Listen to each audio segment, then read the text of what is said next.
bigger screen. Yes, we do.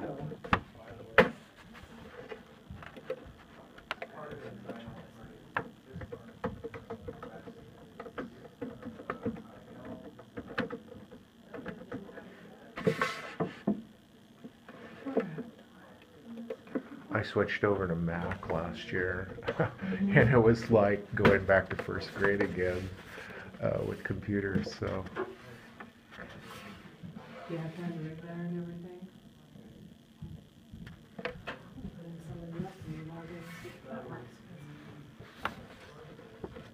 You've been locked out. You didn't know. I don't know what happened.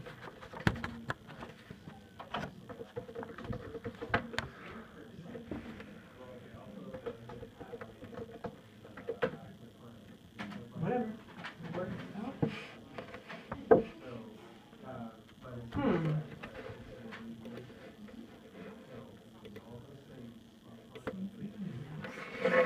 Yeah, always unplug it to see if it works, right?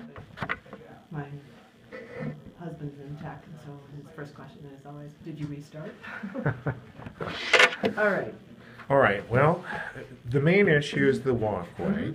So you're telling me that it's okay to put it in here Yeah. So they to the west of where their proposal was. Yeah. So they sent me this yesterday, and they said, "Is that what is intended per our conversation?" Which means that this tract A would be shifted over here. Okay. It would not be here. So, and that's a 10-foot Yes. easement? It's a 5-foot paved walkway within a 10-foot easement. So you have, elbow room on this. Okay. So, I'm trying to figure out what kind of effect that's going to have on the lot. So This has a fence here.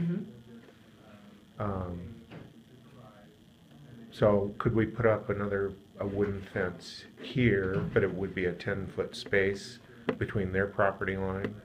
Well, until you develop, you can put a east-west fence here. 8-foot rock barricade? 6 foot, but yes. And then when you develop, then you would put your own extension of the pedestrian connection up to Pettigrew. Okay. Another issue, this area is a huge rock pile, and there's also a depression here. So are they going to have a walkway that's elevated above my existing property? Well, when they grade this property, they're going to have to match the contours along your property line. So, yeah, I don't know what it's like right here at the boundary itself. Okay, there's a depression, and then from this map, there's it's a huge rock outcrop right here. Okay. So this part is elevated and this is depressed, where this is going to go in at. Right. Well, like I said, it would match the existing elevation here, so that when you ever developed, then you would probably do some cut and fill to balance out that one. Okay. Are there any unforeseen restrictions that this subdivision or this plat is going to have on this property? No, other than as you can see how the other properties have lined up, and which is why it was laid out. This East Ridge subdivision was laid out the way it was because we had 3 stubs here. So same thing is the stub here will be extended north. Intersect with the street that goes out to Alpenglow. Correct. And then Pettigrew Place will be extended east-west to connect to that Hope Drive north connection. Okay, what about Pacific Crest coming in here? Let's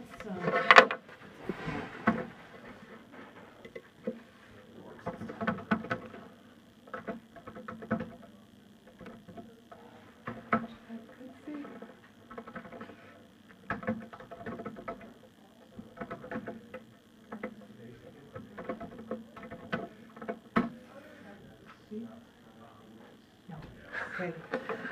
Let's walk out to the mouth. Okay.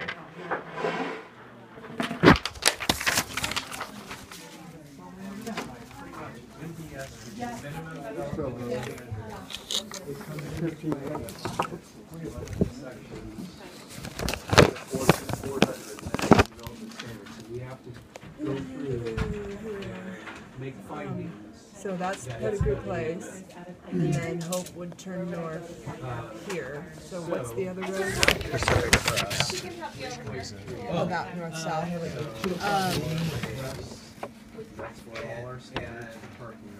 I would like to measure that Okay, all right, I'll let for the block length, block perimeter. No block length should be longer than 600 feet, and the block perimeter is a maximum of 2,000 square feet. So I would like to measure that. It can be avoided by the pedestrian connection. You can exceed that minimum if you have a pedestrian connection in the middle. So, yeah, I wish I could get that computer going to see what that means. I don't think so, because that would be a pretty short block right there. Yeah.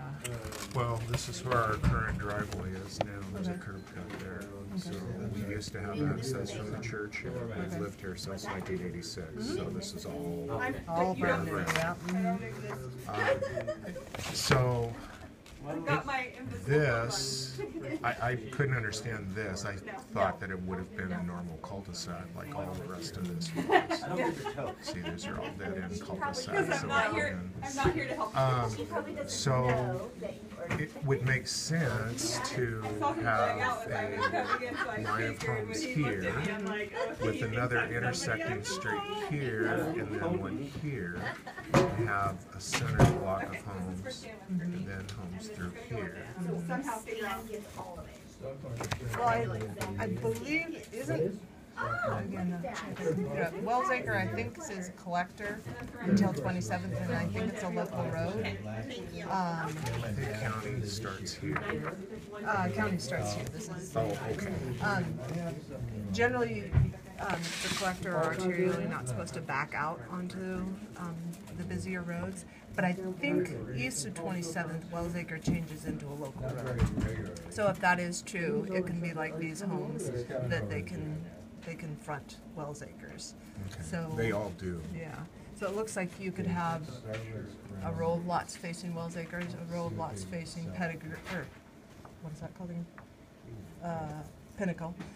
Pinnacle, and then a row of lots facing Pinnacle this way. Does that make sense?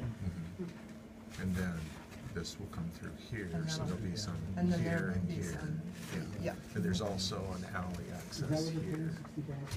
So is that alley totally on that property? Yes. Okay. Yeah. Let's see what would work there, whether there's public access for everyone or whether it's just public access for those properties. Should be public access. It's paved all the way down. And these properties facing the new Hope Drive would probably be the only ones that would be horizontal. The other ones would be vertical, because we have a code requirement that at least 70% of properties are north-south for solar access. So, okay. These homes are all this way. Right. So these homes adjacent to it Yeah, would be or not? These homes on this side of it would be east-west, just like these. But the ones on the west side of Hope Drive would be facing Pinnacle. Okay, I understand. Okay, I guess the question is what assurance do I have that the builder is going to actually put the walkway in where we're on the track? You know, when I talked to him yesterday, he said, yeah, that seemed real doable, and so he sent me this, and he said, is this what they're talking about? I said, it looks like it, I'll confirm today. And so, it sounds like they're very open Not to that it. I don't trust Chet, but I mean, he's been around for a long time and actually was going to purchase my property back in '06. So, Okay.